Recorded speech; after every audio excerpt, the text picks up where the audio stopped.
वो ऑफिस जाने के लिए तैयार खड़ा था कि हुमा बेगम ने उसे रास्ते में ही रोक लिया। मम्मा। वो माँ की सूरत देखकर गहरा सांस पड़ गया। क्या मम्मा का बच्चा इतनी सी बात नहीं मान सकता? अगर मामू के घर चला जाएगा तो क्या हो जाएगा? मैंने और आपके डैड ने जाना था, लेकिन पर देखो ना, आपके डैड की तबीयत खराब है, तो हम शायद वलीमा ही अटेंड कर पाए। अभी तुम्हारे मामू बिल्कुल अकेले होंगे। उनको अल्लाह ने बेटियां ही दी हैं। इस वक्त सबसे ज्यादा जरूरत एक बेटे की होती है। कि अपनी माँ की खातिर मामू के घर नहीं जा सकते? 2 दिन बाद ही तो मेहंदी है। मामा, इतनी जल्दी जाकर क्या करना है? मेरी बिजनेस मीटिंग्स है इन 2 दिनों में। वो नाश्ते के टेबल पे बैठा गहरा सांस भरते हुए बोला, बेटा, यही वक्त होता है अपनों के साथ खड़े होने का। मीटिंग्स तो होती रहेंगी, ये दुनियावी चीजें तो यही रह जानी है। एहसास बहुत बड़ी चीज है। हुमा बेगम बहुत रासान से उसे समझा रही थी। प्लीज भैया चलिए ना, मेरा भी बहुत दिल है जाने का। अचानक 16 साल रुबाब की आमद सोने पर सुहागा हो गई। अच्छा, सोचता हूँ इस बारे में। नाश्ता तो दे। वो सरनफी में झटकता हुआ बोला। हाँ मेरी। हुमा बेगम उसका माथा चूमते नाश्ता लगवाने लगी। अरहम दरानी एक मशहूर बिजनेस टाइकून था, जिसकी धूमें इंटरनेशनल लेवल से भी बढ़कर थी। जिस प्रोजेक्ट को हाथ लगाता वो तरक्की की मंजिलें तय करने लगता।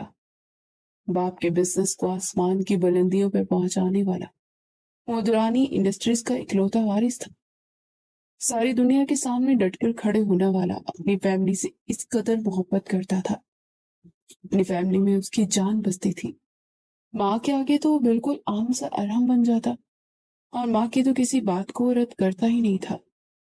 अब भी उनकी माननी ही बनी। उसे कराची से हैदराबाद जाना था, अपने मामू के घर, और बाप के साथ भी। इसलिए उसने बाय रोड को ही तरजीह दी। और अपनी कुछ मीटिंग्स उसने जो हैदराबाद के क्लाइंट से ऑनलाइन करनी थी, अब उनसे मिलकर करने वाला था। और बाप बहुत खुश थी। पहली बार वो खानदान की किसी शादी में जा रही थी। अपने सबसे अच्छे आउटफिट उसने हैंड कैरी में रखे, जबकि अरहम का बैग मिसेस हुमा अहमद रानी ने तैयार किया था। वो शुरू से ही अपनी माँ पर ही डिपेंड करता था। उसके तमाम सूट वो टेक रखते थे। वो अच्छा खासा थक गई थी। हुमा बेगम ने अपने भाई अशरफ बेगम को अरहम के आने की इत्तला कर दी थी। वो शाम में निकल रहे थे। 2 घंटे का सफर वो दोनों बहन भाई बाय रोड करने वाले थे। ओ मौलाना जी, अंदर चले। देख बस तैयार हो रही है, फिर बिरयानी खाकर ही जाना। यह है बैग साहब की हवेली, जहाँ एक नहीं 3 खानदान बसते थे, और एक से बढ़कर एक नमूना इस खानदान का हिस्सा था। शफीक साहब। वो लाइटिंग वाला कैमरा रह गया है। ये थे हमारे कुल्लू साहब, मतलब गुलफराज बेगम, और हम के सबसे छोटे मामू, जिनकी उम्र थी 40 साल, लेकिन शादी अभी तक नहीं हुई थी। और कहानी भी बड़ी दर्दनाक थी, और वो खुद हैबतनाक थे। अरे, बोला था इस मोटे को कि आ जाना वक्त पर, शादी वाला घर है। सो काम निकल आते हैं। एक तरफ बिरयानी की खुशबू फैली थी, तो फूलों की लड़ियां पूरी हवेली में अपनी छप दिखा रही थी।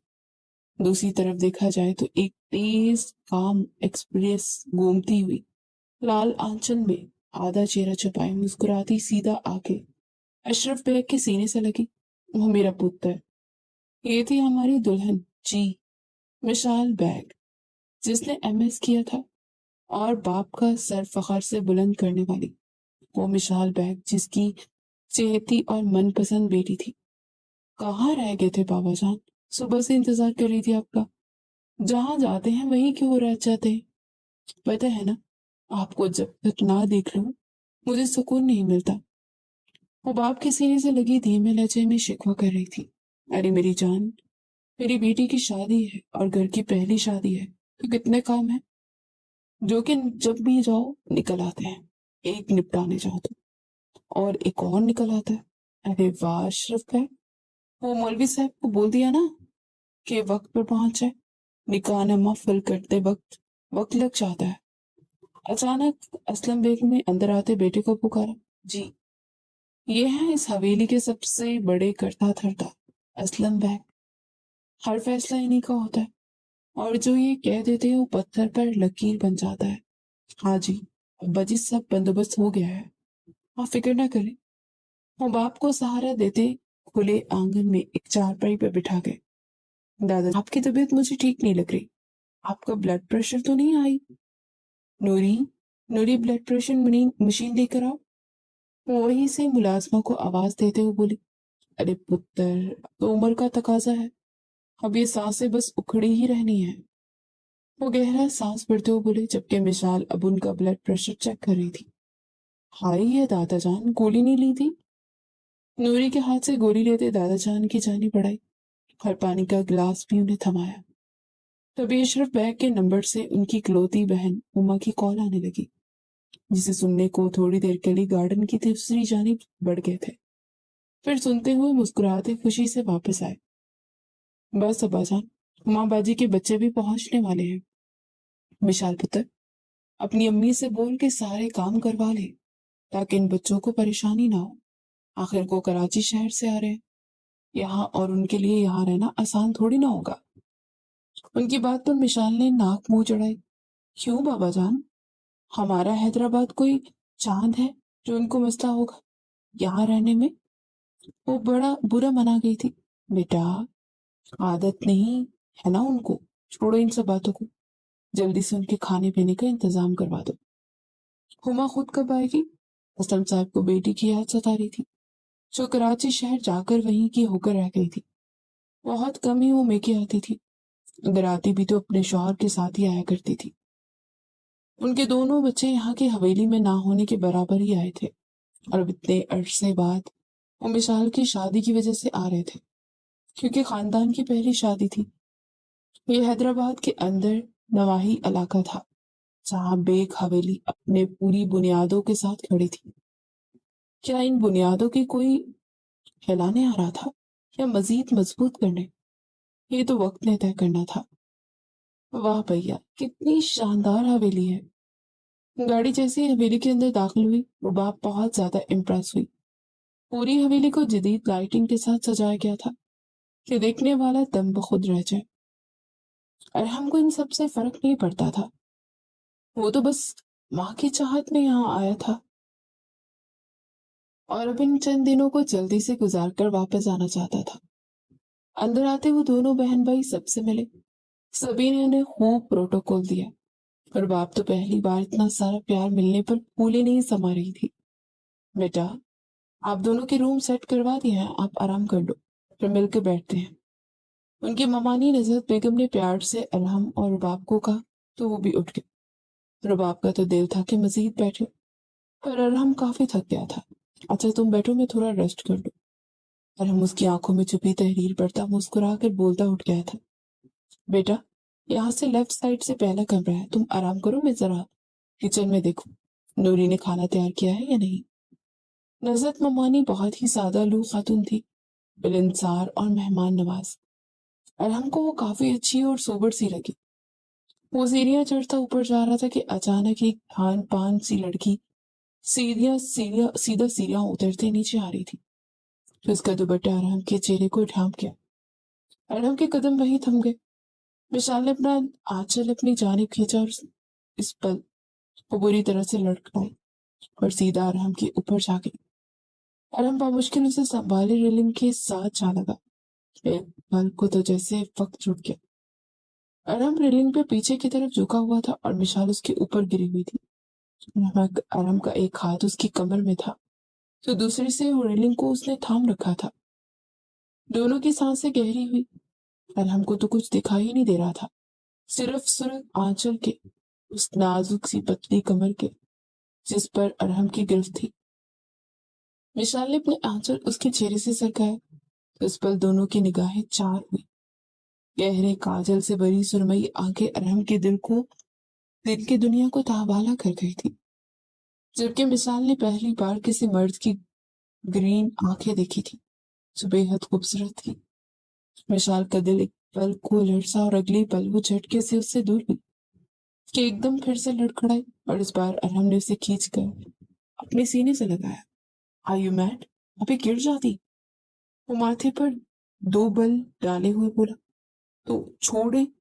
उसका हाथ बुरी तरह से झटक गई। अरहम को उसका अंदाज काफी नागवार गुजरा। ओहो भाई, कौन हो तुम जो मुंह उठाकर यहाँ तक चले है? विशाल तो बकायदा लड़ने मरने को तैयार हो गई। आप गालिबन विशाल हैं जिसकी शादी है? और हमने अंदाजा लगाया तो मस्जिद में जाकर ऐलान करवाना है। वो मुंह बनाते हुए बोली, नहीं, पुलिस स्टेशन में रिपोर्ट दर्ज करवानी है। Very funny. वो इस बार सर चटकते नीचे उतर गई, जबकि अरहम उसे जाता देखता रहा। अरहम की बेख्तियार ही उसकी नाजुक कमर पर नजर जा रही। लबों का एक कोना दांतों में रखते वो आंखें बीच गया। उसके नाजुक कमर का लम्स अभी भी वो अपने हाथों में महसूस कर रहा था। बहुत हॉट है ये लड़की। वो कानों को हाथ लगाता बकायदा सीढ़ियां से ऊपर चढ़ गया था और लिफ्ट की बजाय राइट वाले कमरे में घुसता सांस पड़ने लगा।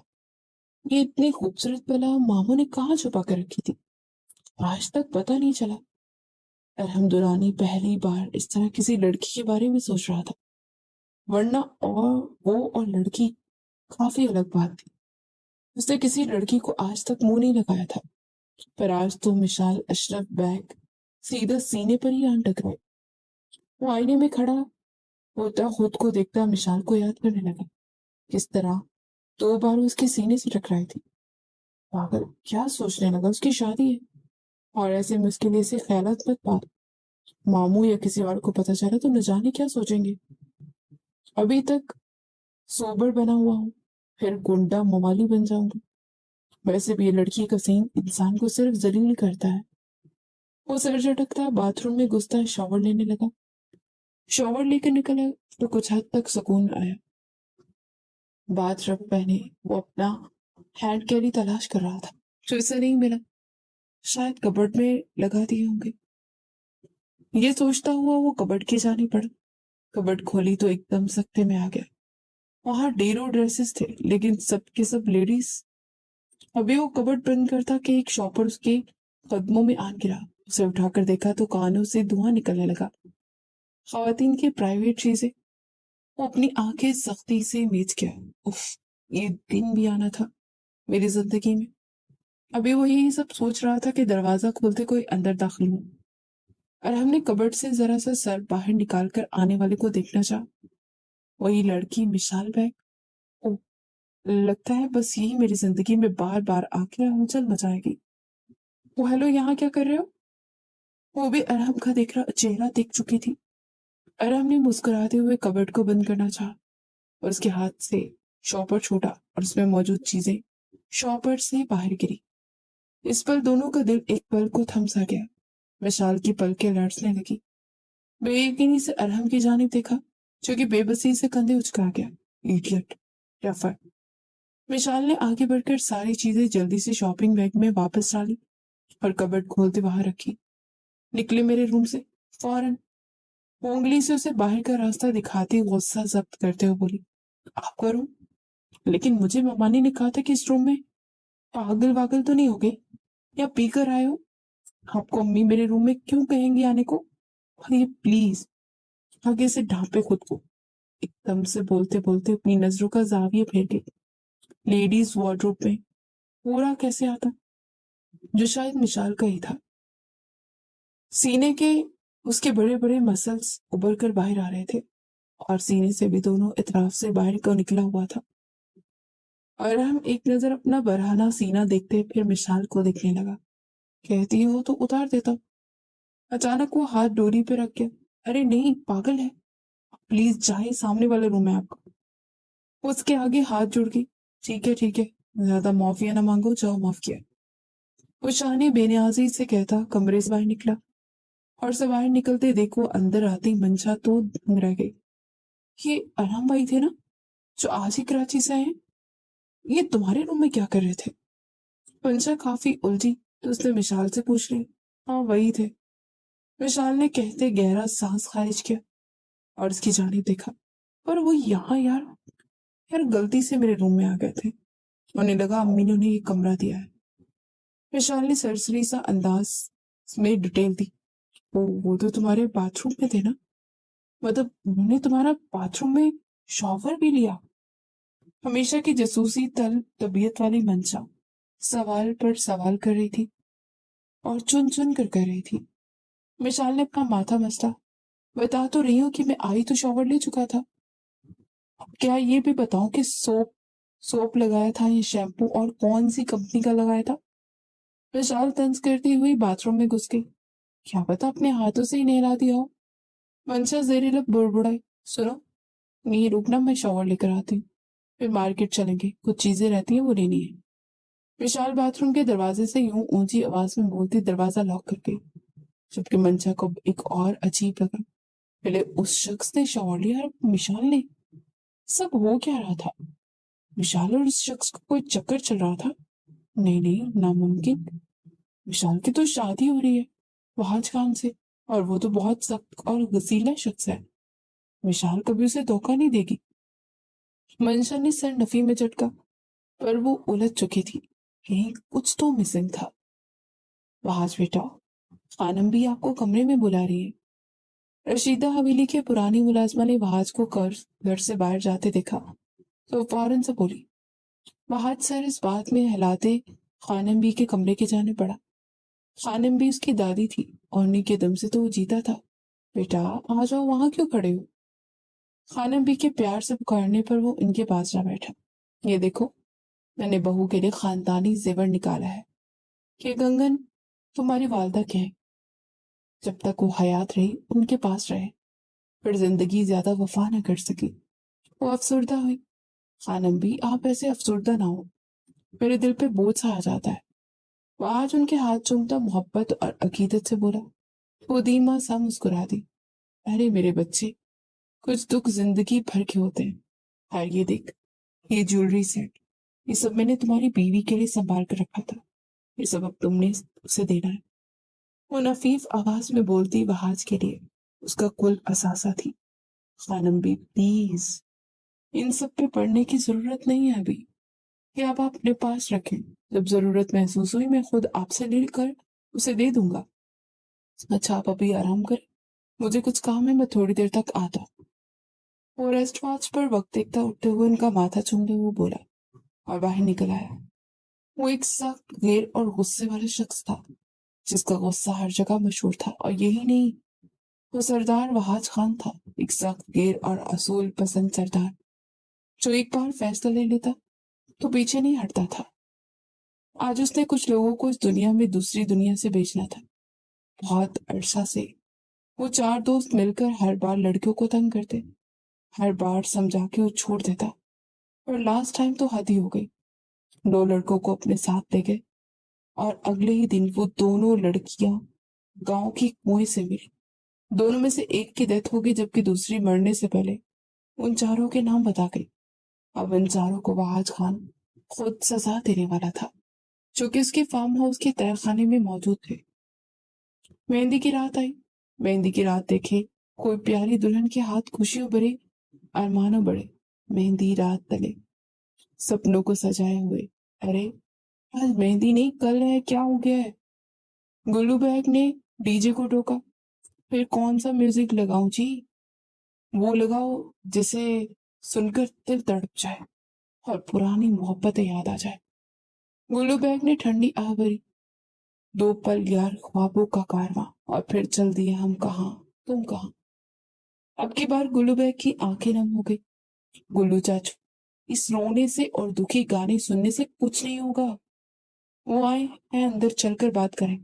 मेरे साथ साथ आप भी शादी रचा लें। विशाल तैयार होती हुई बाहर निकली तो गुल्लू बैग को देखते हुए सर हाँ पड़ते हुए बोली, बिल्कुल नहीं, अब तो हो ही नहीं सकता। वो वक्त अब नहीं रहा। खैर छोड़ो, तुम कहाँ जा रही हो? अरे वो बुटीक है ना, लहंगे में थोड़ा इशू था, तो उसे दिया था सेट करवाने को, वही लेने जा रही हूँ। पर बेटा तुम क्यों जा रही हो? मैं ले आता हूँ ना।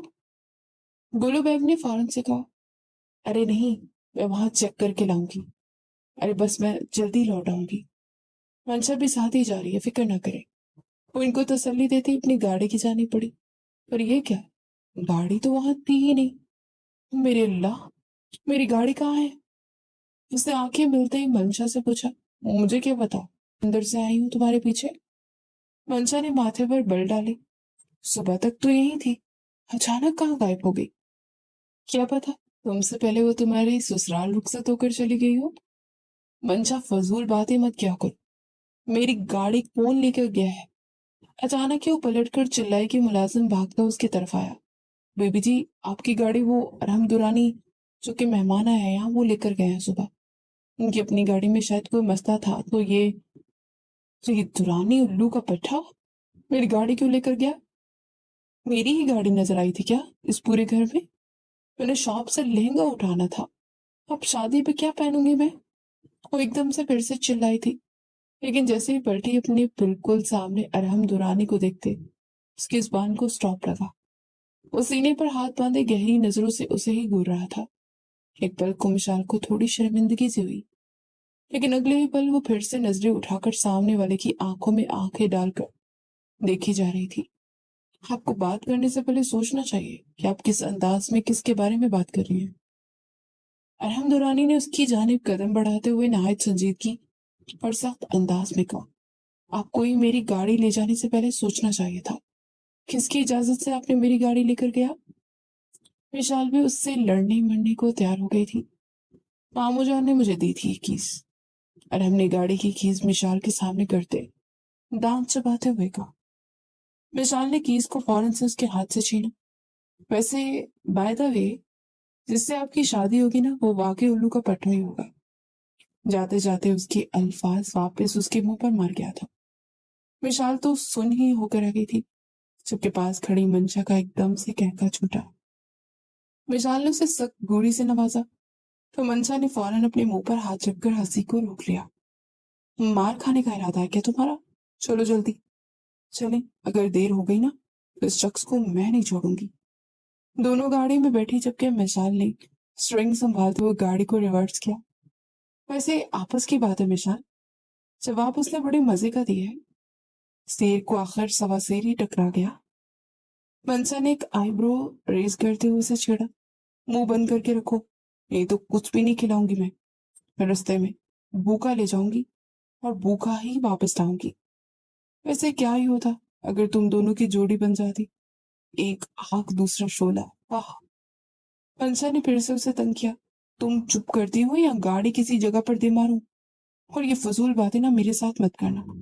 तुम जानते हो कल मेहंदी है, फिर निकाह है, फिर सब अव्वल फूल बातें हैं, प्लीज मंशा स्टॉप इट। विशाल एकदम सीरियस हुई तो मंशा भी खामोश हो गई। वहाज को कौन नहीं जानता था, पूरे गांव में वो अंत था। और अगर उसको ये पता चल जाता कि उसकी होने वाली बीवी इस वक्त अपनी कजन के साथ शहर जा रही है, तो शायद उसे वहीं दफना आता। पर वो दोनों बहुत राजदारी से निकली थी, दादा जान से इजाजत लेकर, और इजाजत भी उन्हें सिर्फ 2 घंटे के लिए मिली थी। अंदरून नवाही इलाके से शहर का फासला कम ही था, लेकिन फिर भी उन दोनों को किसी ने अकेले जाते नहीं देखा था, वो भी इस सूरत में कि कल मिशाल की शादी के फंक्शन शुरू हो रहे थे। फहाज खान चारों पे हाथ रखे साफ कर चुका था, और उन चारों को इबरतनाक मौत देने के बाद वो शहर आया। और उस वक्त उसे मैसेज को दिख रहा था जो शहर खींच रहा था। वो एक नाउन अननाउन नंबर था, और वो एक होटल में बैठा इंतजार कर रहा था उस शख्स का जिसने उसे मैसेज किया था। और फिर इंतजार की घड़ियां खत्म हुई, वो सामने से चलते उसकी जानिब आई दिखाई दी। वो दोनों इस वक्त ड्रेस की बहुत बड़ी शॉप पे थी, और कुछ देर उन्हें वहां पे बैठना पड़ा था, क्योंकि अभी मिशाल का लहंगा आने में थोड़ा वक्त कि तभी मंशा कॉल का बहाना करती उठी। मिशाल, मेरी कॉल आ रही है, मैं सुनकर आती हूँ, जल्दी आना। मिशाल ने भी इधर उधर देखते उससे कहा, जबकि वो थोड़ी देर में वापस आ गई, कि यार मेरी एक बहुत पुरानी दोस्त है, यहाँ होटल पर आई है, मैं उससे मिलकर आती हूँ। क्या कह रही हो? तुम मुझे यहाँ अकेला नहीं छोड़कर जा सकती। विशाल को उसकी बात पर गुस्सा आने लगा। विशाल प्लीज, थोड़ी देर के लिए, बस 15-20 मिनट की बात है। जितनी देर में तुम्हारा लहंगा आएगा ना, उतनी देर में मैं वापस आ जाऊंगी। और प्लीज तुम यहाँ से हिलना मत। मैं बस यूं गई और यूं आई। मंशा ने विशाल की बात सुने बगैर अपने कहते वहां से फौरन से कदम बाहर निकाल दिया। विशाल तो देखती ही रह गई। हद हो गई, अचानक उसकी दोस्त यहाँ पर कहाँ से आ गई? वो बुड़बुड़ाते हुए वहां मौजूद बाकी ड्रेसेस को यूं ही सरसरी सा देखने लगी। मंशा जैसे ही होटल पहुंची तो सामने ही वहाज खान मौजूद था। उसे देखते ही मंशा की आंखों में चमक उठी। वो धीरे धीरे चलते उसकी जाने पड़ी तो वहाज ने अपनी नजरें उसके ताकुब में की, पैर से सर तक। उसे देखते वहाज के माथे पर बल पड़े। कैसे हैं आप? मंशा ने उसके पास आते एक चेयर घसीट कर बैठते हुए पूछा। यहाँ बुलाने की खास वजह जान सकता हूँ क्या? वहाज का ना समझते हुए अंदाज का लहजा इंतहाई सर्द था। एक पल को मंशा घबरा कर रह गई। हाँ बिल्कुल, वही तो बताने लगी हूँ। मैं चाहती हूँ कि आप इस शादी से इनकार कर दें। हिम्मत करते हुए कहा। क्या मतलब है? तुम कहना क्या चाहती हो? वहाज खान के माथे पर अनगिनत बल पड़े। क्यों? आपको शर्म नहीं आती ये सब यहाँ आकर कहते हुए? जाए यहाँ से। वो रुक फिर गया। वहाज खान प्लीज सुन तो ले। देखिए मिस, मैं मजाक वाले मूड में नहीं हूँ। मेरा नाम मंशा है। उससे फौरन से उसकी बात काटी। अब जो कोई भी है मेरी बात गौर से सुने। मुझे सिर्फ एक ही जुबान में बात करनी आती है और वो है। वहाज ने अपनी पॉकेट से गन निकालते हुए सामने टेबल पर रखी। मंशा ने गन देखते हुए हलक कर किया। वहाज की जानिब एक निगाह की। आप मुझे डरा रहे हैं? नहीं, बता रहा हूँ कि मेरे साथ कोई भी फजूल हरकत करने की जरूरत नहीं है। जहां से आई हैं वापस वहीं चली जाए। जा तो मैं रही हूँ, लेकिन आप मेरी बात को सीरियस लीजिए, क्योंकि मिशाल आपसे प्यार नहीं करती और सामने आपकी खड़ी लड़की आपसे प्यार करती है। आपको ऐसा नहीं लगता कि हमें उससे शादी करनी चाहिए जो हमसे प्यार करता हो? क्या बकवास कर रही हैं आप? होश में तो हैं आप? और मुस्तकबिल से क्या ताल्लुक आपको? आप मिशाल को कैसे जानती हैं? आज एकदम अपनी जगह से उठ खड़ा हुआ तो मंशा भी घबराते हुए रुक गई और एकदम इर्द गिर्द देखने लगी कि कोई उनकी जानी मुतवजा ना हो। मैं विशाल की कजन हूँ और जितना मैं उसे जानती हूँ शायद आप भी नहीं जानते। और इस वक्त भी मैं उसके साथ ही यहाँ शहर आई हूँ। कहाँ है वो? वहाज ने अपनी नजरें इर्द गिर्द दौड़ाई। मंशा को सख्त बुरा लगा। यही करीब है, लेकिन आप आपसे नहीं मिल सकती। बेहतर होगा कि आप विशाल से निकाह की बजाय मंशा का नाम ले लें। यही यानी कि मेरा। मैं पागल लड़कियों से बात नहीं करता। ये लास्ट। वो गुस्से से कहता हुआ वहां से अपनी गन उठाता चला गया। कहाँ जाऊं मैं? एक की सरफिरा पठान मेरे हाथों में नहीं आने वाला। हाय मनसा, तू कहाँ दिल लगा बैठी है? थोड़ी देर में मनसा वहां विशाल तक पहुंच गई और दोनों ने ड्रेस लेते वापसी की राह ली। वापसी पर रात गहरी हो गई। दोनों थोड़ा घबरा गई, पर इस बार दोनों खामोश थी। जानती थी कि घर जाकर अच्छी खासी बेइज्जती होगी, पर एक मगमूम उम्मीद भी थी कि दादा जान बचा लेंगे। या इलाही, ये क्या? अचानक की गाड़ी झटका खाते रुक गई। क्या हुआ? क्या हुआ मिशाल? प्लीज अब कोई बुरी खबर मत सुनाना। मंशा ने घबराते हुए कहा। मालूम नहीं किस मनहूस की शक्ल देखकर निकले थे। मिशाल ने जोर से स्ट्रिंग पर हाथ मारा। वही उल्लू का पट्टा आराम दुरानी। मंशा ने लुकमा दिया। फिर तो यही सब होना था ना? अभी वो मजीद कुछ राय अखज करती कि कुछ गाड़ियों ने उनको घेर लिया। या अल्लाह, ये सब कौन है अब? दोनों घबरा गई। तुम दोनों में से वहाज खान की होने वाली बीवी कौन सी है? मुकाबिले ने 1 मिनट में गाड़ी का लॉक तोड़ते बाहर निकालते गन पॉइंट से पूछा। दोनों बुरी तरह से घबरा गई। कौन हो तुम और क्या चाहिए? विशाल ने हिम्मत करते हुए पूछा। तो उस शख्स ने गन का पहला हिस्सा विशाल के सर पर दे मारा। वो बुरी तरह से चकरा कर वहीं गिरी और उसके सर से खून बहने लगा। मंशा ने फौरन उसे संभाला। जितना पूछा जाए उतना जवाब दो। जल्दी से बताओ, वरना एक की बजाय दोनों को ले जाएंगे। उसकी बात सुनते मंशा के रोंगटे खड़े हो गए। यानी ये कोई वहाज के दुश्मन थे जो कि ताक में बैठे थे। मैं हूँ मिशाल, वहाज की होने वाली बीवी। अचानक से मंशा ने बोला तो मिशाल के चकराते सर के साथ उसे देखती रह गई। इससे पहले कि वो कुछ बोलती, वो लोग मिशाल को छोड़ते ही मंशा को अपने साथ ले जाने लगे। मिशाल ने उसे आवाज देनी चाहिए, पर उसकी आवाज उसके हलक में ही दब गई थी। वो बेहोश होती वहीं गिर गई थी। मंशा, उसके लबों से अदा होने वाला वो नाम जो शायद अब कुर्बान होने जा रहा था। मंशा ने नम आंखों से मुस्कुराती निगाह मिशाल पर डाली और उनके घसीटने पर उनकी गाड़ी में बैठी और वो उसे ले गए। और वो इलाका बिल्कुल सुनसान हो गया, जैसे यहाँ कुछ हुआ ही ना हो।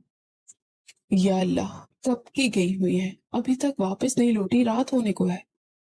दादाजान भी अब परेशान थे। फिक्र न करें, मैंने अरहम को फोन किया है, वो बाहर ही है। उसने कहा कि वो जा रहा है उनकी तरफ पता करने। आपको उन्हें भेजना नहीं चाहिए था वजन। अशरफ बैग का दिल खोल रहा था, पर नजरें झुकाए हुए उन्होंने कहा। इसी वक्त असलम बैग की निगाहों में दरवाजे की जानिब उठी। उन्हें अपनी गलती का एहसास हो रहा था कि उन्हें उन दोनों को अकेले नहीं भेजना चाहिए था। हवेली में मेहमानों की आमद का सिलसिला जारी था। ऐसे में हवेली के अफराद हद दर्जा परेशान थे। अल्लाह न करे रास्ते में कुछ हो ही ना गया हो। अशरफ बैग अपने आदमियों को भी शहर की जानिब रवाना करो। असलम बैग ने अचानक फैसला लिया, और गाड़ी निकालो, हम खुद भी जाएंगे। अचानक ही वो उठ खड़े हुए। अब थोड़ा इंतजार कर लेते हैं अब्बाजान, और हमसे रास्ते में है, वो शहर के रास्ते में ही है। बाकी अपने आदमी को रवाना कर देता, आप यहीं बैठे।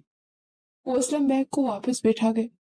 सभी अजहद फिक्रमंद थे, जबकि दूसरी तरफ अरहम मंशा और मिशाल के मोबाइल पर बारी बारी राब्ता कर चुका था, लेकिन दोनों में से कोई कॉल रिसीव ही नहीं कर रही थी। इसी वजह से घर में भी वो सभी को फिक्र सताई जा रही थी कि वो फोन भी नहीं उठा रही। अचानक ही अरहम को एक सुनसान जगह पर एक वाइट कलर की गाड़ी खड़ी दिखाई दी। ओह गॉड, ये गाड़ी तो मिशाल की है। वो फौरन ही पहचान गया और स्पीड तेज करते उस तक पहुंचा। अपनी गाड़ी से निकलते हुए मिशाल की गाड़ी चेक करने लगा। मिशाल, मंशा, उन दोनों को पुकारता पागल होने के दर पर था। भला ऐसे कैसे हो सकता है, इन्हें कुछ हो गया हो तो नहीं।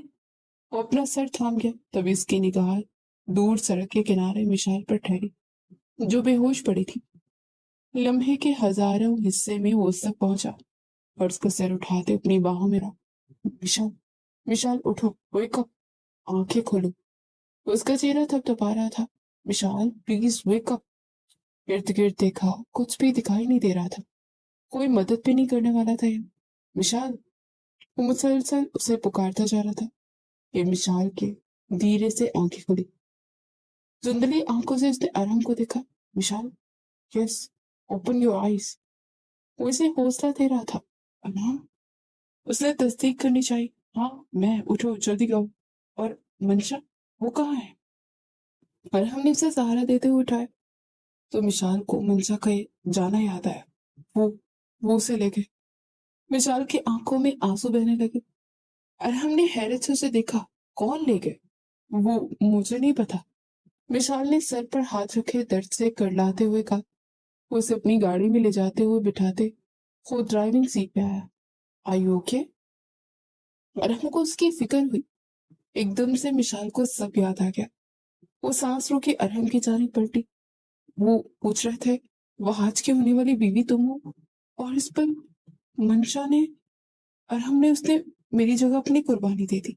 उसे वह आज की होने वाली बीवी समझकर ले गए। मिशाल अरहम का बाजू थामते फूट फूट कर रो दी। एक पल को तो अरहम को झटका लगा, पर उसे खुद को संभालना था। अच्छा रिलैक्स, रोना तो बंद करो यार, मैं पता करता हूँ, सब ठीक होगा। तुम्हारे पास वहाज का नंबर है। हाँ शायद मोबाइल में। मोबाइल वहां गाड़ी में है। विशाल ने अपनी गाड़ी की तरफ इशारा किया। अरहम फौरन उस गाड़ी तक जाता सारा सामान और मिशाल का मोबाइल उठा लाया। वहाज को कॉल मिला। वो गाड़ी स्टार्ट करता संजीदगी से बोला, उस पे तो ढेरों मिस्ड कॉल्स है, बाबा जान और दादा जान की। मिसाल का दिल थमने लगा। इग्नोर करो और जल्दी से वहाज को कॉल मिला। वक्त कम है, वही जानता होगा कि मंशा को कौन लेकर गए। वो गाड़ी की स्पीड बढ़ा चुका था। विशाल ने इस बात में सर हिलाते कांपते हाथों से वहाज को कॉल मिलाई, जो दूसरी बेल पर ही उठा ली गई। स्पीकर पर डालो। इस पर अरहम को न जाने क्यों सख्त जेलसी सी फील हुई। यस। विशाल, इतनी रात के फोन किया। वहाज की गंभीर और सर्द आवाज सुनाई दी। मैं अरहम दुरानी बात कर रहा हूँ। इस वक्त मिशाल मेरे साथ है। मोबाइल मिशाल से लेते हुए सख्त लहजे में बोलता एक नजर मिशाल को देखते ही सामने विंडो स्क्रीन से देखने लगा। आप कौन। आज का लहजा बहुत सख्त हुआ और हमने जवाब में उसे सारी बात कह सुनाई। ये आप क्या कह रहे हैं। वहाज अभी अभी घर पहुंचा था। वो गाड़ी से भी नहीं उतरा था कि रम ने उसे ये खबर सुना दी थी। यही सच है। आपको पता होगा कि आपके दुश्मन किसके साथ है। उसी दुश्मनी में हमारे खानदान की लड़की को किसी किस्म का नुकसान हुआ तो जिम्मेदार आप होंगे। अरहम का सख्त लहजा महसूस करते वहाज एकदम चुप हो गया। डोंट वरी, सुबह होने से पहले मंशा आपके पास होगी हवेली में, मेरा वादा है। वहाज अपने कहते कॉल काट चुका था और वो वहीं बैठा दिमाग लड़ाने लगा। मंशा को कौन किडनैप कर सकता है? फिर जल्दी दिमाग ने उस बंदे का साइन दे दिया था। ड्राइवर से कहते वो गाड़ी उस शख्स के एड्रेस पर घुमा चुका था, जबकि उसकी सिक्योरिटी गार्ड भी अलर्ट होते उसके पीछे ही निकले थे। फहाज ने अपनी गन को चेक किया, जो कि फुली लोडेड थी। आज तेरा दुनिया में आखिरी दिन होगा कामरान खान। फहाज दिल ही दिल में अपने सौतेले भाई से मुखातिब हुआ। कहाँ लेकर आए हो मुझे? कौन हो तुम लोग? मंशा ने खुद को छुड़ाना चाहा, पर उन हट्टे कट्टे मशडंडों से ना छुड़ा पाई। आखिर रागले मोरे, देख तेरे सौतेले बेटे की होने वाली बीवी आई है।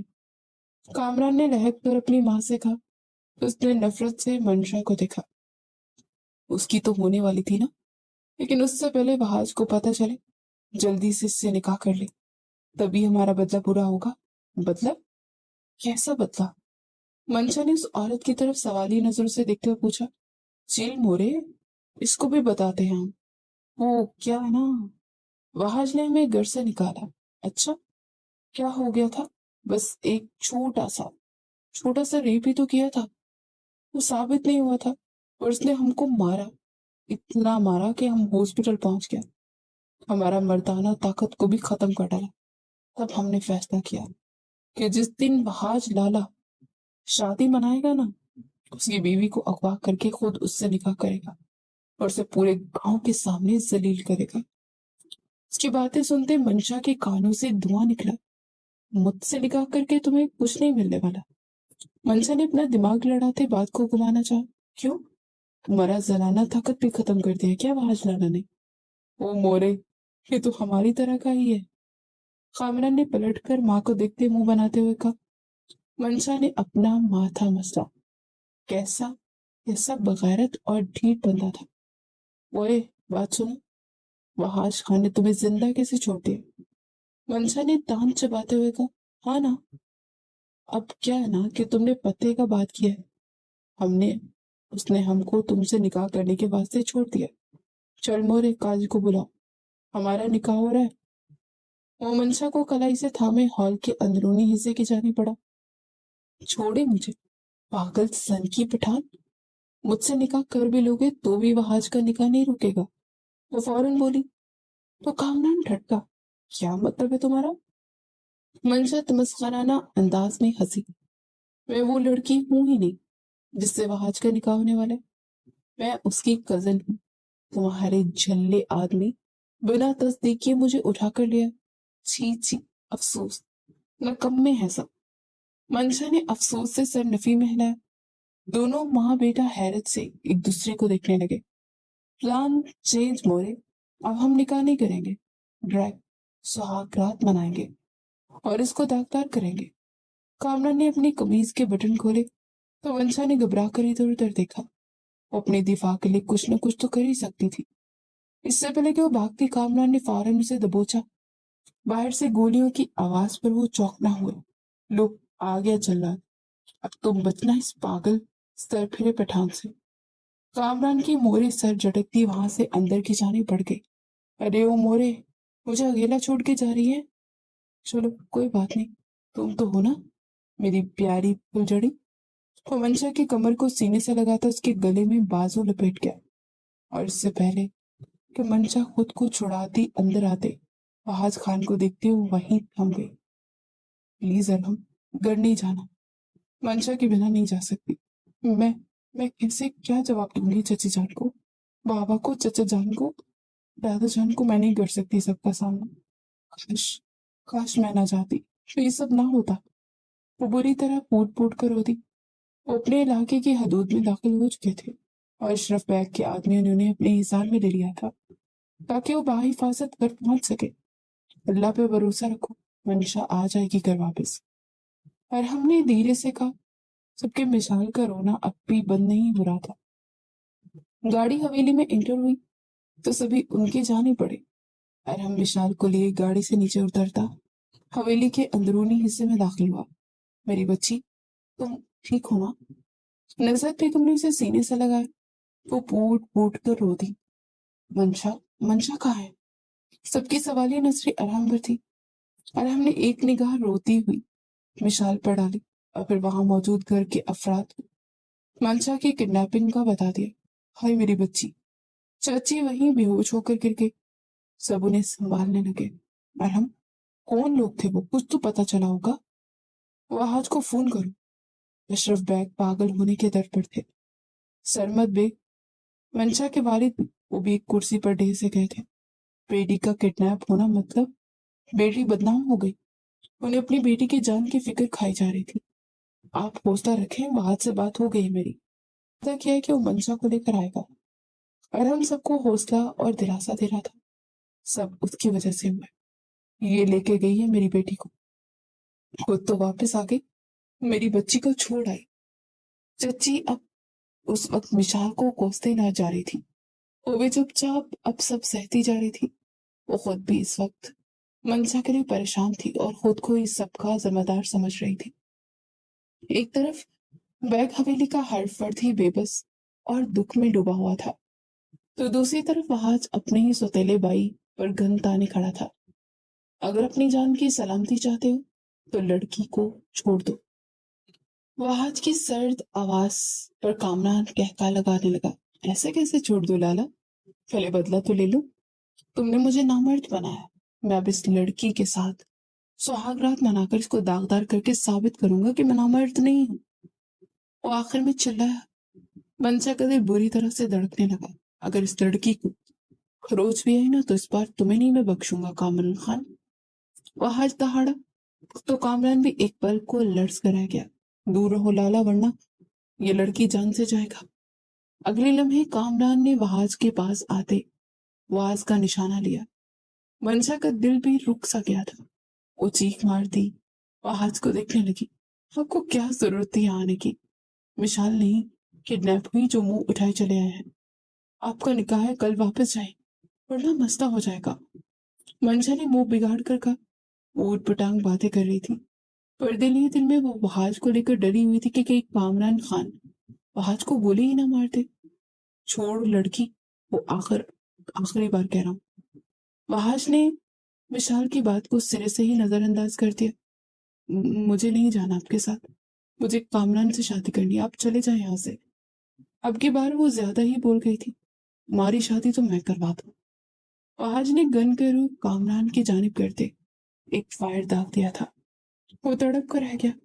मंशा से गिरफ्त मिली हुई तो कानों पर हाथ रखे वहाज की जानिब आ गई। कामरान भी संभलता जवाबी कार्रवाई कर रहा था और उसके मोरे ने उसके हाथ से ऊपर कर दिया था। बस, बहुत हो गया। मत ले इससे पंगा। सर फिरा है वो। बोला भी था। ये वहाज खान, तू जा, ले जा इस लड़की को, हमें बख्श दे। बल्कीस खान ने हाथ जोड़ दिया जबकि मंशा ने अफसोस से माँ बेटे को देखा। इतनी बड़ी चालबाज औरत है ये। पहले बेटे को बरगला रही थी और उल्टा बेटे को ही सुना रही है। शायद दिमागी कमजोरी है इसे। मंशा वहाज के साथ चिपकी अपनी राय उसे सुना रही थी। तुम्हारी बहादुरी यहाँ निकलने के बाद मैं चेक करता हूँ। उसे जवाबन कहता अपनी सौतेली माँ के जाने मुड़ा। ये आखिरी बार था। आइंदा अगर इसने मेरी जात से जुड़े किसी भी रिश्ते को तकलीफ दी ना तो बिना वार्निंग के सीधा ऊपर पहुंचाऊंगा। वार्निंग सख्त अंदाज में देता हुआ वहाज उसे धमकी देता मंशा को कलाई से थामे बाहर ले आया। जहां हर तरफ उसके आदमी फैले हुए थे। उसे गाड़ी में बिठाते हुए उसका रुख बैग हवेली की जानिब था। उससे बिल्कुल बात नहीं कर रहा था। नाराज है मुझसे? मंशा ने धीरे से वहाज से पूछा जो मुसलसल ड्राइविंग कर रहा था। झूठ क्यों बोला? क्या आप वहाज खान की होने वाली बीवी हैं? उस सख्त लहजे में पूछता मंशा को सहमा गया। मंशा ने लब भींचते विंडो से बाहर देखा। कुछ पूछ रहा हूँ मंशा, सर मत बैठ। और इस बार उसका पूरा नाम लेते उसका दिल धड़का गया। तो क्या करती? कजन है मेरी, बहनों से बढ़कर। कैसे जाने देती उसे? और फिर आपका निकाह भी तो होने वाला है ना उससे। अगर वो किडनैप हो जाती तो लोगों ने वहाज खान को क्या कुछ कहना था। वहाज खान की इज्जत पर लोग उंगलियां उठाते। कैसे बर्दाश्त करते आप? इसीलिए इसीलिए मैंने वो सर झुकाए नम लहजे में बोलती बात मुकम्मल न कर पाई। इसलिए आपने अपना आप प्लेट में रखकर पेश कर दिया। गाड़ी झटके से रुकी। वहाज का गुस्से से बुरा हाल था। मंशा उसका गुस्से से सहम गई थी। मुझे जो सही लगा कर दिया, प्लीज आप गुस्सा ना करें। वो अपना चेहरा छुपा गई कि कहीं उसे गुस्से से थप्पड़ ही न जड़ दे। जन्म बिच उस ट्रेन पर मुक्का चढ़ चुका था। मंशा मजीद दबक कर गाड़ी के दरवाजे के साथ जा चुकी। वहाज ने गुस्सा जब्त करते गाड़ी दोबारा स्टार्ट की। जानती हैं इस सब के साथ बाद आपके साथ क्या होगा? कोई आपसे शादी करेगा? किडनैप हुई लड़की मुआशरे के लिए एक सवालिया निशान बन जाती है। जानती हूँ, इसलिए आपको आपकी इज्जत को बचा लिया। मेरी खैर है, किसी के साथ निस्बत नहीं जुड़ी तो टूट जाएगी। कुछ अर्सा लोग बातें बनाएंगे, फिर भूल जाएंगे। और फिर ज्यादा से ज्यादा क्या होगा? नहीं करेगा कोई शादी तो ना करे। इससे ज्यादा अच्छी बात और क्या ही होगी कि अपनी चाहत के नाम सारी जिंदगी गुजार दे। मंशा की बात सुनते वहाज के दिल को कुछ हुआ। वो लड़की उससे इतना दीवानावार मोहब्बत करती थी, उसे अंदाजा ही नहीं था। रात के 2 बज रहे थे जब वो मंशा को लिए बैग हवेली में दाखिल हुआ।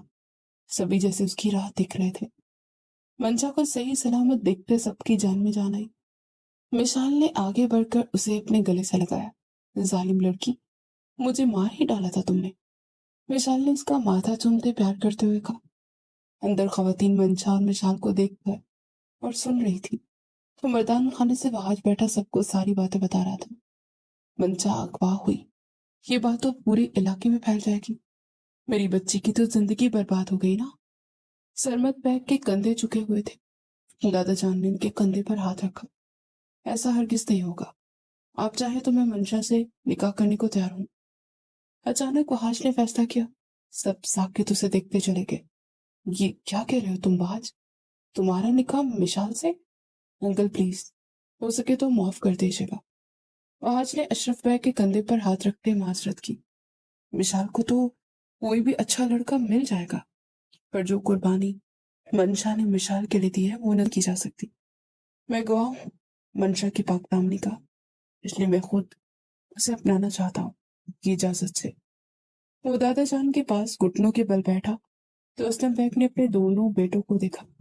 गुल्लू साहब भी वहीं मौजूद थे और अरहम भी। वो भी इस बैठक का हिस्सा बने हुए थे। ठीक है, अगर ऐसा है तो मैं एक फैसला और लेना चाहूंगा। आज मंशा का निकाह वाहद से होगा तो मेरी मिशाल का निकाह भी साथ ही होगा। ये आप क्या कह रहे हैं बाजान? एक साथ दोनों का निकाह वाहद से? अशरफ बैग की बात पर असलम बैग ने अपने बेटे की सोच को 100 तोपों की सलामी दी। अरे यार, होश कर। एक ही बंदे से क्यों दोनों पोतियों को ब्याहूंगा मैं, जब एक बंदा और मौजूद है। असलम बैग की बात पर सबने सवाली नजरों से उन्हें देखा, जो कि जिनकी नजरों के बिल्कुल सामने अरहम दुरानी के सीने पर हाथ बांधे वो खड़ा था। अरहम दुरानी उनकी बात का मतलब समझते एकदम सीधा हुआ। यहाँ हो अरहम, मेरे पास। उन्होंने नवासे को बुलाया। वो सबकी खामोश नजरों को खुद पर महसूस करता। एक निगाह सब पर डालता असलम बैग के पास जा बैठा। मुझे उम्मीद है कि तुम मेरी बात का मान रखोगे और मेरी पोती से निकाह करोगे। मेरे लिए तुम इस काबिल हो कि मैं तुम पर भरोसा कर सकूं, अपनी पोती तुम्हें सौंप सकूं। उनकी बातों पर सभी दम साधे अरहम का जवाब सुनने को मुंतजिर थे, जो कि बिल्कुल खामोशी हो गया था। नाना जान, आप एक बार मम्मा से बात कर ले। मैंने कभी कोई काम उनकी इजाजत के बिना नहीं किया है। वो इस कदर फर्माबरदार होगा किसी को अंदाजा ही नहीं था। असलम बैग ने उसका माथा चूमा तो अरहम उन्हें हैरानी से देखे चला गया। इतनी मोहब्बत कि वो नजरअंदाज किए शहर में अपने बिजनेस को आसमान की बुलंदी में पहचाने पर लगा था। क्या ये घाटे का सौदा नहीं था? हुमा की फिक्र ना करो तुम, वो मेरी बेटी है, मुझे कभी इनकार नहीं करेगी। अशरफ बैग, चल मेरे बच्चे, नेक काम में देरी कैसी? बुला मौलवी साहब को। निकाह तो आज ही होगा, अभी होगा, और रुखसती कल धूमधाम से करेंगे। उनकी बात सुनते सभी के चेहरे पर मुतमईन और आसूदा सी मुस्कुराहट आई थी। कुछ ही देर में खातून खाना में ये बात भी पहुंच गई कि 2 निकाह हो रहे हैं, मंशा का वाहद से और विशाल का अरहम से। मंशा, अरहम और विशाल के निकाह पे खूब हंसी, पर जब अपने निकाह का सुना तो हंसी को ब्रेक लगा। मेरा निकाह? अचानक क्यों? वो उलझी और बोलना भी चाह रही थी कि उसकी वालदा ने उसे रोक दिया। पूरे 4 घंटे हवेली से बाहर थी, गुंडे मवाली के साथ। कौन करेगा शादी तुझसे? अगर वहाज ने हामी बड़ी है तो हमें उसका शुक्र गुजार होना चाहिए। वो मुंह बसोर के वो वहाज को दिल और जान से चाहती थी। वो उसका पहली नजर का प्यार था, पर किस्मत उसकी मिसाल के साथ रब ने छोड़ दी।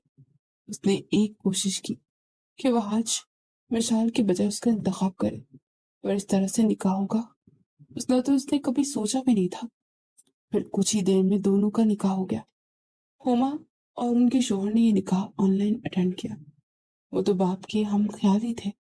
उन्हें तो शुरू से दिल था कि भाई के घर से भतीजी को लेकर आए, पर बेटे का नखरा 7वें आसमान पर बैठा था कि किसी लड़की का जिक्र तक न करता था। और फिर अल्लाह ने उनकी सुन ली तो वो कैसे इनकार कर दी। वो सुबह सुबह ही निकलने का कहते कॉल बंद कर चुके थे। अलबत्ता बहू और बेटे को मुबारकबाद देना ना भूले थे। आज खान, कल धूमधाम से बारात लेकर आना और अपनी अमानत को रुखसत करके ले जाना। असलम बैग की बात पर वहाज ने इस बात में सर हिलाया। वापसी के रास्ते में वो बस एक ही बात सोच रहा था कि उसने ये सही फैसला किया या फिर गलत। पर उसका दिल उसे कह रहा था कि उसका फैसला दुरुस्त है। जिस लड़की ने अपनी बहन जैसी कजन को बचाने के लिए खुद पर दांव पर लगा दिया, चाहती तो खुद को बचा सकती थी। विशाल को अगवा किया जा सकता था और फिर मामला भी और हो जाता, पर उसका इरादा, उसकी नीयत दोनों साफ थे। अल्लाह ने उसको उसकी मोहब्बत दे दी थी, और सिर्फ यही नहीं, वहाज के दिल में भी अल्लाह ने उसके लिए नरम गोशा पैदा कर दिया था। तेरे घर आया मैं तुझे लेने। दूसरे दिन बारात का दिन था और गुल्लू साहब ने बहुत खुशी की। उनकी बरसों पुरानी मोहब्बत भी उनको इतना खुश देखकर मुस्कुरा रही थी। वो एक और कोई और नहीं, सुहानी थी, जिनकी शादी 7 साल पहले हो गई थी और अब एक बेटा भी दिया था अल्लाह ने। पर 4 साल पहले वो बेवा हो गई थी और बेटा 5 साल का था। गुल्लू साहब तो अब भी उसके दीवाने थे, क्योंकि शादी जो ना की थी। क्या बात है माँ, कोई मोहब्बत वोहब्बत का चक्कर तो नहीं? अरहम ने गुल्लू और सामने मौजूद उस औरत को देखा तो पूछने बिना ना रह सका। गुल्लू ने फौरन से नजरें फेर ली। इस उम्र में आकर मोहब्बत करूंगा भांजे, क्या हो गया है? वो टोक गए, पर बात पहुंचते पहुंचते असलम बैग तक पहुंच गई। उन्होंने बहुत संजीदगी से इस पहलू को देखा। सुहानी उनकी मरहुमा बहन की बेटी थी, बेवा थी, बच्चा भी था। उन्होंने गुल्लू को बुलवा कर उससे राय ली कि वो माँ और बेटा दोनों को सच्चे दिल से अपनाना चाहता है तो बताए, अभी उसका निकाह भी कर देते हैं। गुल्लू की आंखें नम हो गई। इतने अरसे बाद उसके बाप को उसकी मोहब्बत की समझ आ रही थी। सुहानी और गुल्लू का निकाह होते ही सबने बेइंतहा खुशी की। सुहानी शर्मा रही थी, जबकि उसका 5 साल का बेटा माँ को दुल्हन बने देख सबसे ज्यादा खुश था। मामा, आपने मुझे अपनी शादी में बुलाया, मैं भी आपको अपनी शादी में बुलाऊंगा। छोटे शहीर की बातें सुनते सब खिलखिला उठे। बल आखिर गुल्लू जी की भी सुन ली गई थी। मौत से शायद ऐसे ही होते हैं, और मोहब्बत सच्ची हो तो मिल ही जाती है ना। एक के बाद एक बारात हवेली में दाखिल हुई। हुमा बेगम बेटे के हमरा दाखिल हुई थी। उनके तो आज ईद का दिन था। बहुत धूमधाम से मिशाल को अपनी बहू के रूप में ब्याह कर वो ले जा रही थी। तो वहीं पठानों की तरफ से भी बारात हवेली पहुंची और वहाज खान अपनी दुल्हन को लेने आया। वहाज खान असलम बेग की बहुत इज्जत करता था और उनके एहतराम में उनका हर हुक्म मान रहा था। असलम बेग ने रब के हुजूर शुक्र अदा किया कि उन्हें अपनी दोनों पोतियों के बहुत अच्छे दामाद मिले। दोनों पोतियों के दुआओं के साए में रुखसत किया गया और हम बीमा अपनी फैमिली के विशाल को रुखसत करवा कर ले जा रहा था। असवद दुरानी बीवी और बेटी की हमरा अपने साथ अपनी गाड़ी में लेकर उन्हें कराची की तरफ गामजन हुए थे, जबकि अरहम और विशाल को प्राइवेसी देते उनको अरहम की गाड़ी में ही अलग से कराची रवाना किया गया था। वो दुल्हन बनी घूंघट निकाले पैसेंजर सीट पर बैठी, गर्दन मोड़ के अरहम को देखने लगी, जो कि इंतहाई संजीदा था। विशाल ने धीरे से घूंघट उलट दिया। अरहम की बेख्तियार निगाह उस पर जा ठहरी। उसका मनमोहना चेहरा देखते अरहम का दिल एकदम से गुदगुदाया। एक गहरा सांस भरते वापस विंडो स्क्रीन के पार देखने लगा। विशाल, घूंघट ओढ़ो। लहजा इंतहाई गंभीर था। मेरा दम घुट रहा इतने बड़े आंचल से। वो मुंह बनाते हुए बोली, विशाल। उसे तनबिया निगाह से देखने लगा। प्लीज अरहम, आप तो शहर में रहते हैं, ये पर्दा क्यों करवा रहे हैं? वो चिड़ी। इतनी तैयारी देखो मिसेस, मैं नहीं चाहता कि कोई इस रूप में तुम्हें देखे। वो साफ कोई से बोला। तो विशाल के चेहरे को मुस्कान ने छुआ। आप मुस्कुरा क्यों रही हैं? कुछ नहीं। किसी ने कहा था कि मेरी जिससे शादी होगी ना, वो उल्लू का पट्टा होगा। इतना कहते वो अरहम के गसीले चेहरे को देखती खिलखिलाकर हंस दी, जबकि उसकी हंसी के झनकार को अरहम ने आगे बढ़ते अपने लबों से चुना था। आज की सेज सजाए बैठी वो अचानक ही दुल्हन बनी, उसकी जिंदगी में शामिल हो गई थी। खानम बी को वहाज ने कामरान और उसकी माँ की सारी साजिश का बता दिया। उन्होंने भी मंशा को दिलो जान से अपना लिया था। मंशा ने उस दिन अपना सब कुछ बोला वहाज को कि उस घर को उसको सेज सजाकर बैठी वो घबरा रही थी। हथेलियां पसीनों से भर गई थी। आज खान अंदर दाखिल हुआ तो मंशा ने घबरा कर उसकी जाने देखा। क्या हो गया? इस कदर डरी हुई क्यों हो? आपने आपने क्यों मुझसे शादी की? क्यों खाया मुझ पर तरस? वो एकदम बिछड़ी थी। होश में तो किस तरह की बेहुदा गुफ्तगू कर रही हो? ठीक कह रही हूँ मैं। सबने कहा कि मैं 4 घंटे गायब रही। कोई मुझ जैसी लड़की से शादी? श्श्श। उसके होठों पर नरगी नरमी से उंगली जमा गया था। खबरदार, जो कुछ भी गलत मुंह से निकाले, वरना इन होठों को सख्त सजा दूंगा मैं। वो उसके बेहद करीब होता अपनी पुरतपीश सांसें उस पर छोड़ता उसको सहमा गया था। फिर और क्या वजह थी? वो आंखों में आंसू भरी पूछती वहाज के दिल में उतर रही थी। वही बताने के लिए तो यहाँ लाया। अचानक वहाज का लहजा और अंदाज बदला। खामदार आंचल को उसके तन से अलग करते वो धीरे से एक तरफ रखता उसकी जानिब पेशकदमी करता, उसे लड़ने पर मजबूर कर गया। आप इतने पास क्यों आ रहे हैं? वो पीछे होते ही बेड पर जा गिरी। नरम गुलाब की पत्तियां उसके हाथों के नीचे दब सी गई थी, जबकि वहाज उस पर साय फगन होता उसके रोंगटे खड़े कर गया था। एक हाथ से उसकी कमर को थामे जरा सा अपनी तरफ खींचा कि वो सीधा उसके सीने से जा लगी। बहुत प्यारी है, नरम मुलायम सी, दिल में गुदगुदी सी हो रही है।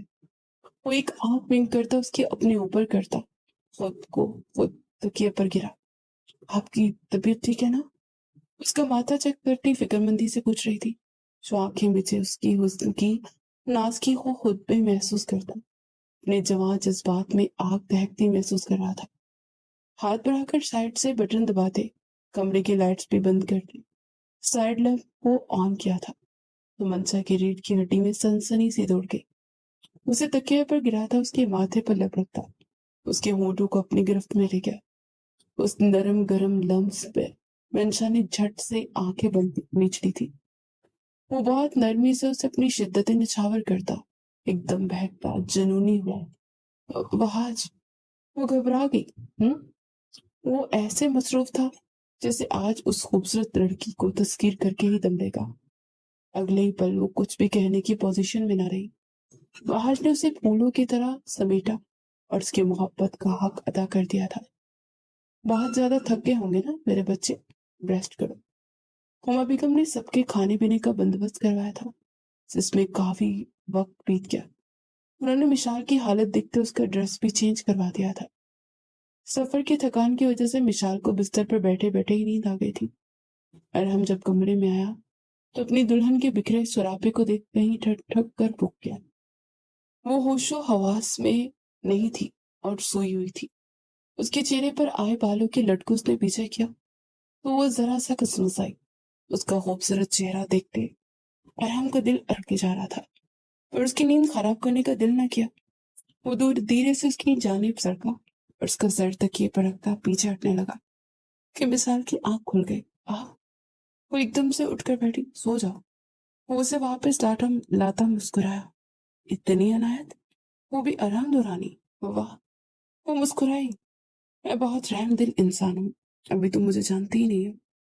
उसके पास से बैकग्राउंड से ठीक लगाता बैठता उसे गहरी निगाहों से देखते हुए बोला, हम्म ये रहमदिली आज सुहागरात ही दिखाना, खुद के साथ नाइंसाफी नहीं। उसे छेड़ रही थी।